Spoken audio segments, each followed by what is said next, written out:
A gente tem uma grata surpresa passando aqui pelo Boat Show hoje, de encontrar uma empresa brasileira que a gente acabou descobrindo pelo canal do Sailing Zingaro, que vocês conhecem ele, que ele é um cara super crítico de barco, mas extremamente crítico. E ontem, no primeiro dia de visita que a gente fez aqui, a gente chegou em casa e assistiu o canal dele. E para nossa surpresa, ele estava falando que o barco preferido dele aqui do Boat Show era esse barco aqui, da MCP Yachts do Brasil. Então a gente não pôde perder de vir aqui conversar com o Damian. Eu deixo o Damian falar um pouco da marca, do barco, por que eles estão aqui, enfim. Obrigado, gente. A gente recebeu o James aqui ontem, ele adorou o barco. A gente recebeu muita gente de toda a imprensa, principalmente do norte da Europa, onde é muito frio, e eles buscam soluções de um barco que dê mais proteção, né, para o navegador. E esse barco, eu acho que ele é um barco bastante realista para quem gosta de navegar mais longe. Ele foi concebido para ser um barco de cruzeiro, de longo alcance. E como esse é o primeiro feito para exportação, foi uma oportunidade única. Eu e Sofia pensamos em trazê-lo aqui para Cannes, nós mesmos, para garantir que ele ia chegar assim, impecável, sem paradas, né, para provar também a capacidade do barco de navegar em situações difíceis. É uma rota bastante complicada e foi um desafio que a gente aceitou super feliz, porque a gente adora uma aventura e é um projeto que a gente tem muito carinho.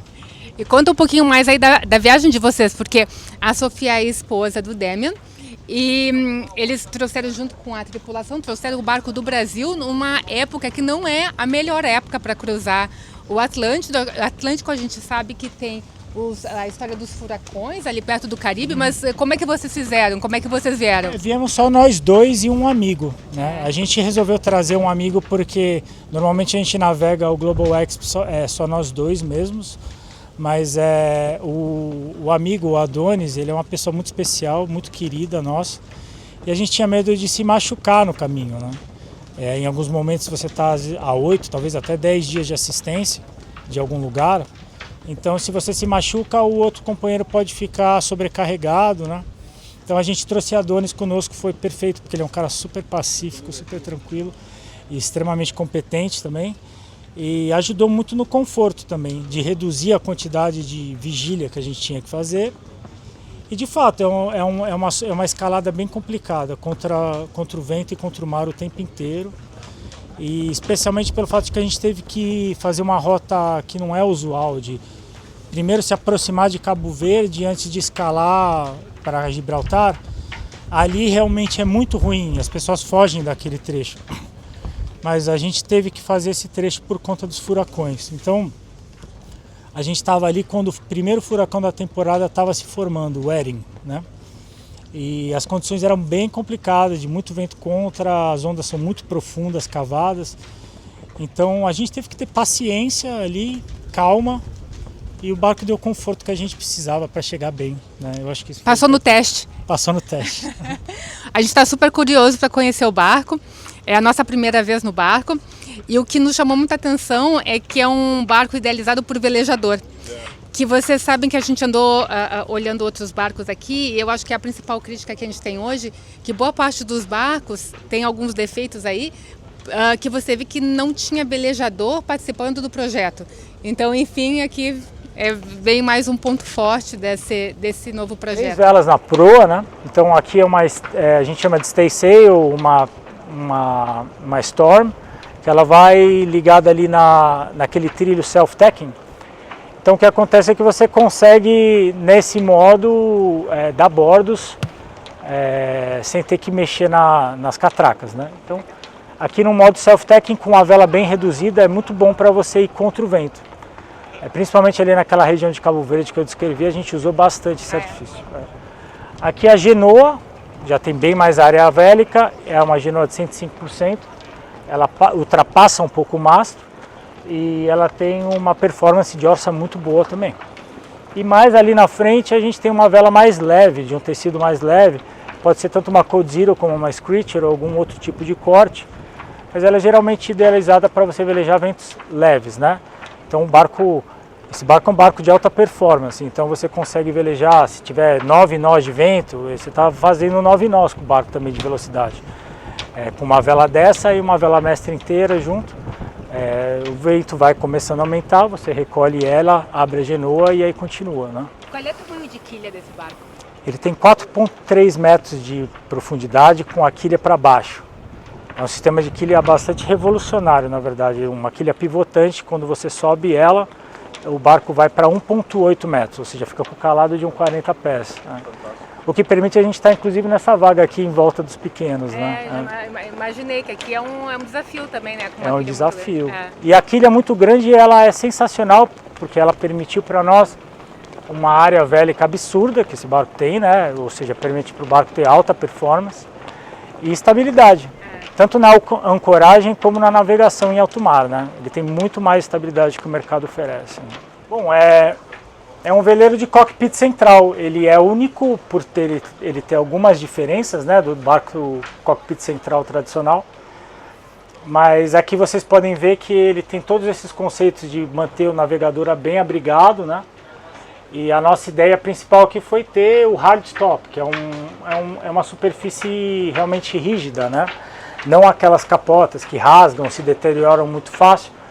A ideia é que o barco está sempre pronto para navegar. Se é no inverno ou no verão, você não precisa ficar montando um monte de lona aqui para se proteger. E você tem aqui um espaço muito gostoso para velejar, onde você pode trimar todas as velas daqui. Você faz tudo, realmente tudo aqui de dentro, até mesmo risar a vela mestra. E controla ali a quilha retrátil. E vai estar acompanhando a navegação aqui da Helm Station, né, do comando principal, onde você tem controles de enrolador de vela, do burro e da iluminação também, que foi muito útil para nós quando a gente tinha que fazer alguma manobra à noite, né, naquele breu no mar. A gente ligava tudo aqui, parecia um estádio de futebol com o mastro iluminando tudo para baixo, né? E a gente fazia a manobra com muito mais segurança, né? Do que você fazia no escuro. Foi a primeira vez que você navegou com um barco com a superfície rígida? Eu sempre fiz muita prova de mar nesse barco, na entrega para os clientes, etc. Foi a minha primeira experiência nesse barco por mais tempo, né? E foi riquíssima, porque era um sonho nosso poder ter a oportunidade de experimentar a nossa própria criação, né? Então, e principalmente numa navegação audaciosa como essa. Então foi uma experiência para a vida toda. Eu fiquei muito feliz. A Sofia também. Que legal, que legal. Esse salão é o Raised Salon que a gente fala no mercado, né? Que ele vai permitir que você tenha visibilidade de dentro do monocasco, que você possa comandar o barco aqui de dentro. Também no caso desse modelo, você tem controle de motor, lemes, né? Esse joystick controla os lemes, né? Âncora, bow thruster, iluminação também aqui lá de fora. Se você quer ver alguma coisa lá fora também você consegue controlar a iluminação aqui de dentro. Monitoramento e, é claro, visibilidade das telas de navegação, né? A gente fez muito os turnos aqui dentro, porque é mais confortável. Você está assistindo um filme, está navegando ao mesmo tempo, está fazendo uma refeição. E se está chovendo lá fora, está muito quente ou está muito frio, a temperatura aqui você controla muito bem, né? Então, com total visibilidade, né? A visibilidade aqui é inclusive melhor do que de lá, né? À noite aqui a gente conseguia ter alguma visibilidade ainda, sabe? Mesmo nas noites de lua, sem lua, né? Aqui na frente é excelente. Bom, o Damian estava explicando para a gente aqui o projeto do barco. Para dividir o barco em 2 níveis, então o nível do salão, eles tiveram muita preocupação em ter uma altura adequada, um nível adequado para as cabines, para dar conforto nas cabines, e é óbvio que a gente enxerga isso quando a gente chega aqui. Olha só o volume dessa cabine, é uma cama de casal, olha a altura, uma coisa que não é muito comum em veleiros, inclusive em veleiros maiores. A gente já mostrou para vocês, acho que foi antes o Amel 60, mas, que é um excelente barco, mas se a gente vê o volume da cabine, a altura da cabine, realmente esse projeto aqui ele é espetacular. Para fazer a comida tanto na navegação quanto parado, mas o importante é que você está sempre muito bem equilibrado nesse barco, né? A gente tem também aqui um sistema de você passar uma cinta e também travar o fogão e o forno, né? Se você tiver numa condição que você quiser ele parado, você pode travar ele também. Muito espaço de armazenamento de freezer, fácil, geladeira, soluções para guardar temperos, né? E todo tipo de utensílio que você precisar. E eu gosto muito dessas geladeiras e freezers que você escolhe se você quer que ela seja uma geladeira ou um freezer. Ah, você tem a opção. Isso também é versátil para você, dependendo do tipo de viagem que estiver fazendo, você configurar melhor a cozinha, né? Certo. Aqui a gente coloca a parte de escorredor, né? Escorredor de prato, a água escorre naturalmente para cá. Tem um triturador que foi muito útil na viagem, para a gente se livrar de tudo que era orgânico, né? Sim, claro, porque você claro, não vai lixo é um querer problema matar no barco, lixo né? orgânico no barco por 32 dias, ele vai começar a feder, né? Então, aqui era a saída de toda a comida, né? Todo o resto de comida, a gente tinha preocupação de que nesse lixo aqui da cozinha não ia ter nada que pudesse apodrecer. Claro, claro. E a gente vê pela armazenagem, pelo refrigerador, que é um barco para navegação, que você pode fazer uma navegação bastante longa, porque você tem possibilidade aqui de armazenagem, de comportar mais pessoas. O Damian estava contando para a gente também que esse barco você consegue ter 4 cabines independentes com a sua própria suíte. E se você vê a localização, as 4 suítes realmente elas ficam independentes. Então é um ponto de privacidade que é importante. Num barco a gente não tem tanto espaço, aqui é óbvio que a gente está falando de um barco bastante grande, mas mesmo assim, depois de alguns dias, né, a convivência fica complicada de fato. E todas as viagens que eu fiz, fiz expedições também, o que eu percebo é que o espaço da cabine é importantíssimo, porque é ali onde você tem o tempo para você, né? E quanto mais tempo você convive a bordo, mais a área social vai ficando sobrecarregada, né? Porque todo mundo só olha um para a cara do outro, né? Então as cabines, elas de fato elas trazem muito conforto para o cruzeiro. Assim, tem para onde fugir. Exatamente. Sensacional. Mesma questão de altura, né? Aqui a gente está ainda se recuperando aqui, recuperando o fôlego dessa vista aqui, dessa cabine, que é completamente sensacional. Além do tamanho da cama, olha o tamanho da cama. Olha o espaço que a gente tem aqui do lado. A gente tem uma escrivaninha para fazer home office. Olha a altura aqui que a gente tem da cama. A gente pode ficar sentado na cama. Olha a altura aqui. Eu sou baixinha, mas o Damian é maior que eu. A gente tem uma super altura. A gente estava agora visitando alguns barcos que eram ótimos também, enfim, mas que a gente já não conseguia ficar de pé aqui do lado da cama. E eram barcos grandes também. Então a gente vê aí um pouco a diferença dos projetos também.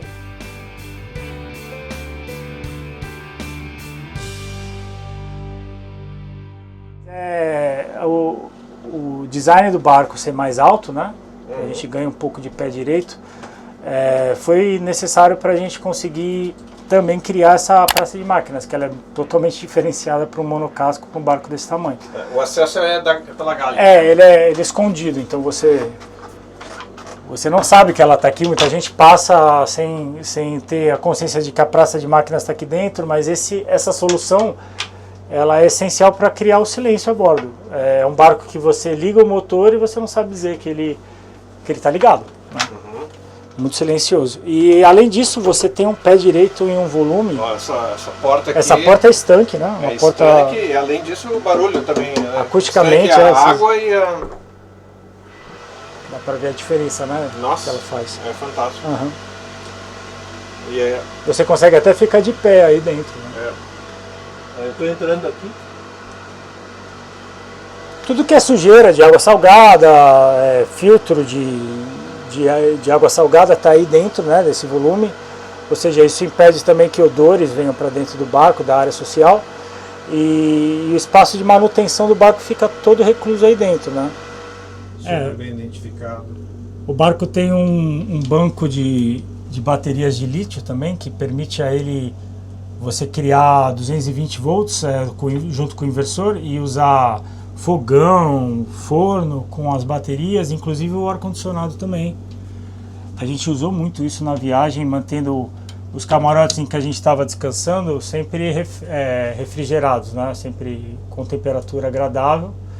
E se a gente estivesse usando o motor também, a gente estava, a bateria nem baixa a carga. Se você está com o alternador em cima, você fica ali e consegue deixar um camarote desses com o ar-condicionado ligado, né? Que fantástico. Aqui a proa, né, é a última cabine do barco, a quarta, né, é também uma cabine muito boa. A gente chama até esse layout de Double Master, porque é aquela cabine de popa majestosa, mas uma cabine de proa também que poderia ser considerada um camarote principal num barco desse tamanho, né?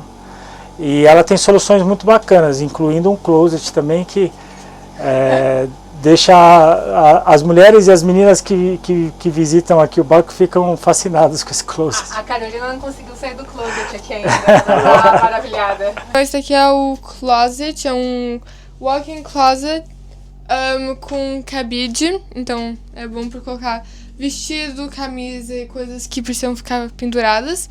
Daí tem as gavetas fechadas aqui também, e que assim, é super prático. E é lindo o detalhe aqui com os puxadores aqui. É lindo.